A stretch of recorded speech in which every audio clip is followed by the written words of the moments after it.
কি পরিমাণ সম্পদ থাকলে কোরবানি ওয়াজিব হবে? 7.5 ভরি স্বর্ণ অথবা 52.5 তোলা বা ভরি রূপা এটার বাজার মূল্য।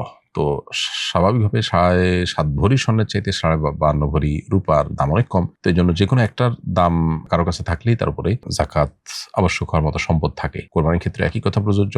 52.5 ভরি রূপা এটা কেনার মতো টাকা এটা যদি থাকে। এখন এটা প্রত্যেক সময়ে পরিবর্তনযোগ্য বিষয়, কারণ এটার দাম উঠে নামে। আপনি যে সময় কোরবানির চিন্তা করছেন বা কোরবানির বিধান যখন আসছে, কোরবানির সিজন যখন আসছে, ওই সময়টাতে এই টাকাটার, এই 52.5 ভরি রূপার বাজার মূল্য কত, এটার বাজার মূল্য ধরুন 1,80,000 টাকা, 1.5 লাখ, 2 লাখ টাকা, যখন যেটা হয় সেরকম টাকা যদি আপনার কাছে থাকে ঋণ মুক্ত, তাহলে আপনার উপর কোরবানি আবশ্যক হবে। আর যদি টাকা থাকে 1.5 লাখ বা 2 লাখ এবং এটা দিয়ে 52.5 ভরি রূপা কেনা যাবে বাজারের দাম অনুযায়ী, কিন্তু সেটার 50,000 আপনি আবার দেনা আছেন একজনের কাছে, তাহলে তো আপনার উপরে কোরবানি আবশ্যক হবে না। জাকাত এবং কোরবানির মধ্যে পার্থক্য হলো, একই পরিমাণ টাকা থাকলে জাকাতও আসে, একই পরিমাণ টাকা থাকলে কোরবানিও আসে, কিন্তু পার্থক্য হলো জাকাত আসে হলো ওই সম্পদ 1 বছর থাকলে, আর কোরবানির জন্য 1 বছর থাকতে হয় না। কোরবানির দিনগুলোতে আসে, 1 মাস আগে হাতে আসে, তাও কোরবানি আবশ্যক হবে বা কোরবানি বর্তাবে।